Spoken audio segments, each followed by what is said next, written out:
Tokyo has been hit by its first November snowfall in 54 years.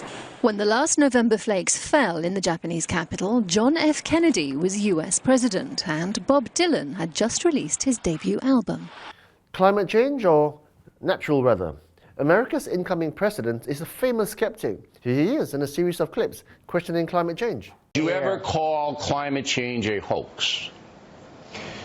Well, I might have, because when I look at some of the things that are going on, in fact, if you look at Europe, where they had their big summit a couple of years ago, where people were sending out emails, scientists practically calling it a hoax, and they were looking at it. So, yeah, I probably did. Do you believe? I think that there'll be little change here. It'll go up. It'll get a little cooler. It'll get a little warmer, like it always has for millions of years. It'll get cooler. It'll get warmer. It's called weather. Donald thinks that climate change is a hoax perpetrated by the Chinese. I think it's real. I do not say that. And I think it's important that... Is Trump for real? Is he like smoking something that we don't know? Scoring some really good from Bob Marijuana and the Inhalers, his new best friends? Donald Trump, he's the incoming leader of the free world. He thinks global warming is nothing but a natural event and conjured up by the Chinese to hurt corporate America. He may have recently softened his stance, admitting recently that global warming could be linked to human activity. But really, isn't the evidence unfolding before our very eyes? Yes. We do know that the magnitude has intensified. It was originally estimated around a 7.4, so they have upgraded it to a 7.8. Rome was woken up by shaking, she says. We ran into the street. There was a real feeling of danger. The city of Johannesburg experienced devastating flash floods on Wednesday that claimed 6 lives. A 3-year-old girl remains missing in Alexandra. Worst disaster in Haiti since 2010 earthquake. Storm leaves 140 dead as it approaches U.S. The death toll in Haiti from Hurricane Matthew has gone up to 136, bringing the total number of fatalities to 140, with authorities saying it's the largest humanitarian event witnessed since the earthquake 6 years ago.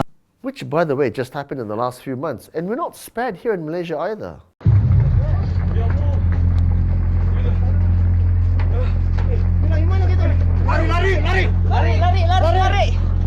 Suddenly the building, the office shaking.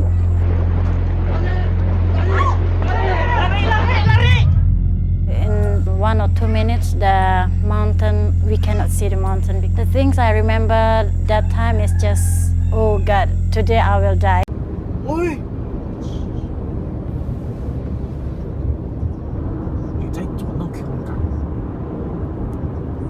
So whether or not the scientists are wrong, or there's a climate change conspiracy going on, something is happening to our weather, and it's not looking good. In fact, NASA has been sending constant and strident messages that climate change is worse than we thought.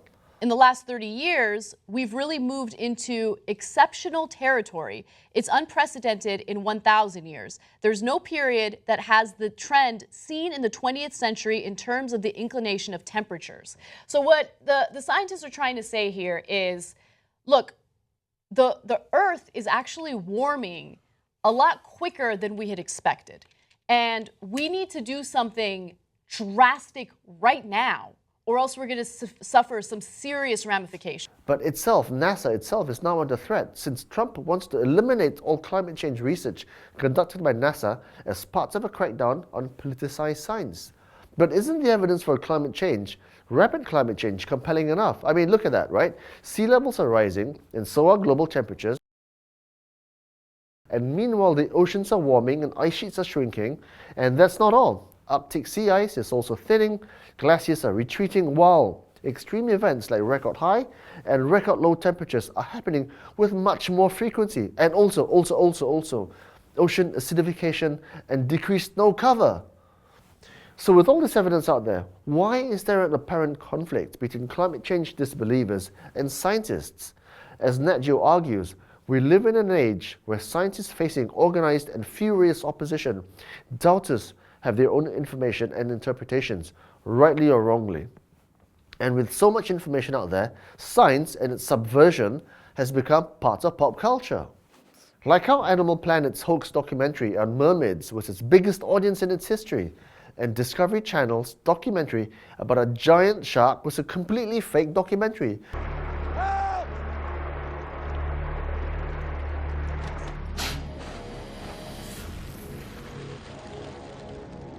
It got so bad and believable that Discovery Channel's CEO, Rich Ross, was forced to apologize and promised to stop broadcasting fake stuff, also known as mockumentaries. But make no mistake, guys, climate change is happening.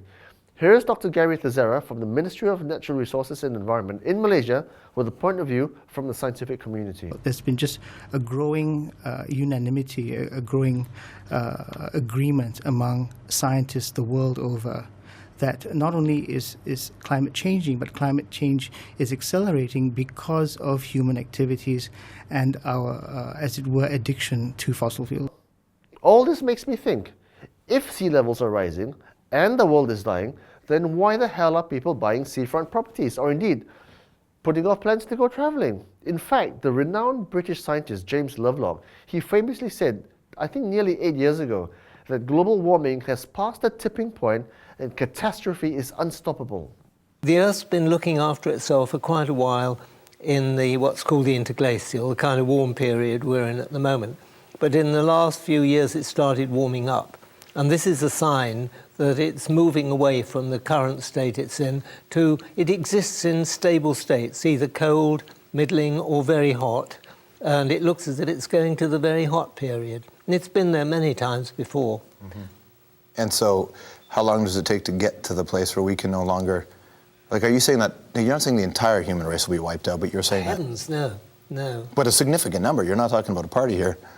I'm afraid so. As many as 7 out of 8 are likely to be wiped out, yeah. And that's why Lovelock has said, famously, that we should just enjoy life while we can, because it's too late to stop global warming. So if all this is happening, then we should, in the words of Robin Williams, just seize the day and achieve all the things on our bucket list, to carpe diem, as it were. Easy to say, but so hard to do, because of all the deniers out there. Just saying. I said,